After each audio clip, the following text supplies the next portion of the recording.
Patch 2.06 brought about a lot of changes to several agents in Valorant, and some agents got a lot more love than others. Today, we are talking about some agents that you should look into before they become commonplace within the meta.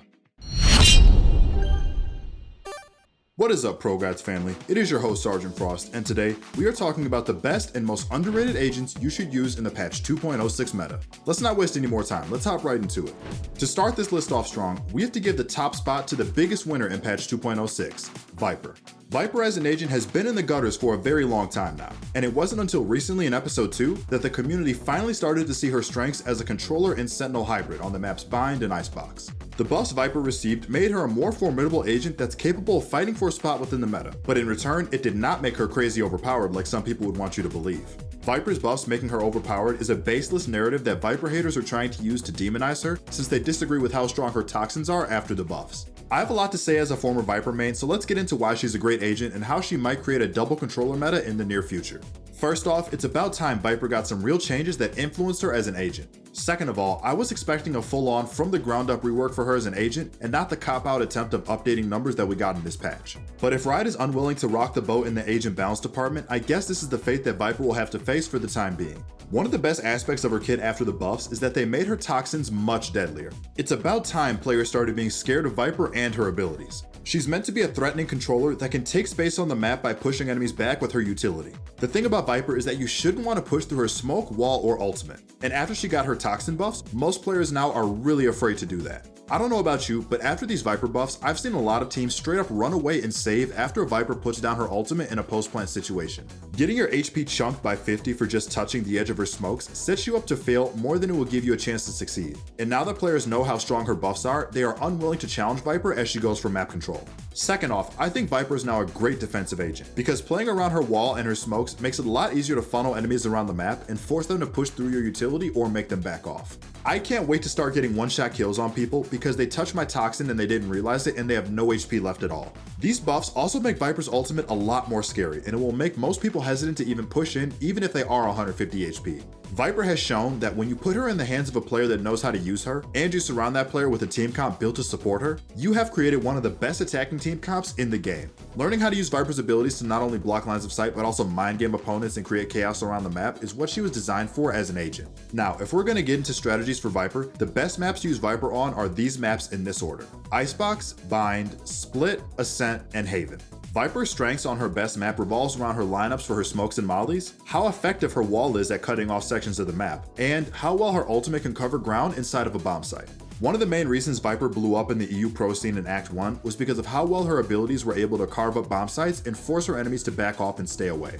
Viper excels on maps that are attacker-sided because her wall will usually be able to block off more lines of sight than your typical Omen, Brimstone, or Astra Smoke can. On Icebox, for example, Viper's wall can block off B site, B orange, B snowpile, and B hall, and it can even reach all the way back to Snowman if you position it right.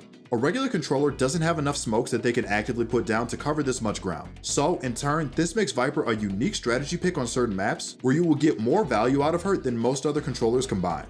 Viper is the biggest winner of this patch, and the buff she's gotten has definitely made her an agent worth using in patch 2.06. So take her out for a spin in your next rank game if you're curious. Patch 2.06 is starting to shift the meta in more directions than just one. If you want to be up to date on all the new trends and strategies, you should check out our website ProGuides.com to stay up to date on everything new. We have courses online that can help teach you the basics of the game and give you the in-depth information about how to play from the pro players who wrote the courses themselves. We also have coaches online 24/7 who can review your VODs and break down everything you did right and wrong in your solo queue games. Head over to ProGuides.com to get a leg up on your competition so that you can reach the rank that you truly deserve. The next agent on the agenda for today is Yoru, the second winner of the most influential buffs that were handed out in patch 2.06. Yoru was put on the back burner right after he was released when most of the community had no use for him in their games, and the popular opinion on him was that he was useless, but that's not the case at all. Yoru was never a quote-unquote useless agent. His counterparts just did his job a lot better, and they had more tools in their kit to get the job done cleanly as well. Now that Yoru has experienced buffs or changes to all of his abilities except his fake out this patch, he is now a much stronger and more formidable duelist in the game. Let's be honest, Reyna is starting to fall out of favor in the meta after those massive nerfs she received a few patches back. And with Phoenix and Raze being pretty stagnant in the meta since they haven't received any big changes, this opens up a spot for Yoru to rise up in the meta and show his worth to the community. His flashes deploy faster, his gate crash is now much more simplified on a timer cooldown, and the animation to use it is now cleaner. And don't forget, his ultimate is now only 6 points down from 7. And he can use his gate crash while in his ultimate, which is a nice quality of life change. Yoru got the numbers changed on the abilities in his kit, and he is now a much more intuitive and fun agent to use because of it. Here are some common strategies and playstyles you can use for all of you new Yoru players out there. Yoru is a stealthy duelist that thrives on the lurk and only likes to take fights that favor him. His kit revolves around outplaying your enemies and using illusions and flashes to win engagements. For Yoru, the main abilities you want to focus on are his flash and gate crash. His footsteps are 100% situational and are almost useless. Do not prioritize buying them. When playing Yoru, you never want to be the first one in, and you want to use your flash's bend ability to catch enemies off guard when swinging corners. The best way to use his teleporter is to treat it like Tracer's recall from Overwatch. Place it behind you and run forward looking to be aggressive. If you take damage or see multiple enemies, be quick on the trigger and recall yourself back to safety. Yoru should use his ult for recon and repositioning, never use it to be aggressive in gunfights. There's a slight delay from when you come out of your ultimate and when you have your gun up. If you miss this timing, you will get shot in the face if you use his ult aggressively. A tip for his flash is don't always try to throw it off a wall if you're trying to blind an enemy that's close. Sometimes bounce it off the ground in front of you and look down to avoid being full blinded. That's the biggest tip to make the most out of his flashes, and I see very few people doing it.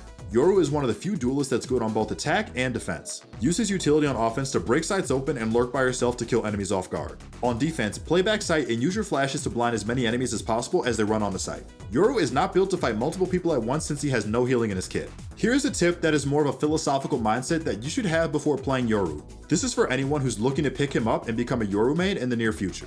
Yoru is not meant to be a brute force entry frag like Reyna, Phoenix, and Raze. Yoru does not have healing or damage utility in his kit, so he's not meant to be the one that kicks the door down and goes in first for his team. Yoru should be played like a flanker and a lurker so that he won't be stacking the site with his team, but instead he'll be playing slow and trying to see if he can catch enemies off guard while traversing the map. A good Yoru will prefer to take it slow and hunt for his kills patiently, instead of running into sight and trying to land those lucky headshots. Yoru cannot go toe-to-toe with most other duelists in one-on-one gunfights, so take your fights carefully and with much discretion beforehand. Yoru is an agent that you need to think deeper with when you use his kit. Have foresight and think about what you want to do before you do it, as this will give you the most success while using his kit. Before we move on, you guys know we can't go without our question of the day. We could never do that to you guys. Today's question is, do you prefer Riot focusing on putting agents out every act, or should they focus on putting new maps out faster instead? Personally, I believe Valorant was a game that was designed for the long haul, so I think it would be better to slow down the stream of new agents and focus on putting more maps out there for the community to enjoy. Let us know what your opinion is in the comment section down below. Now, let's hop right back into the video.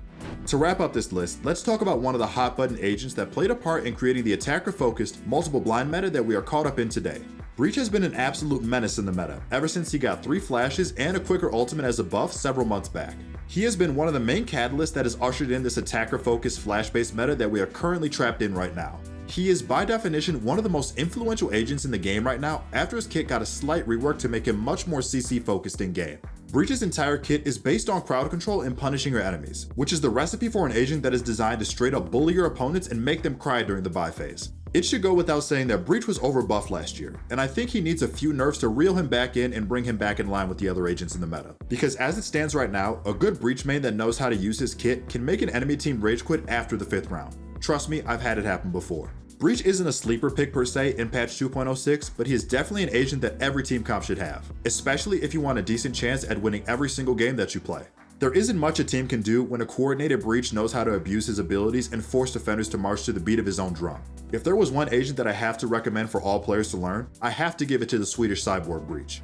Well guys, that's all we have for this video. If you enjoyed the video, then please be sure to like, comment, and subscribe. To keep up to date with us, make sure to hit that bell notification which ensures you stay up to date with our videos and ahead of the competition. If you want to learn more about anything Valorant related, head over to ProGuides.com for the very best Valorant on-demand coaching. Our coaches are the tip of the spear and we hope that you check them out if you enjoyed the video.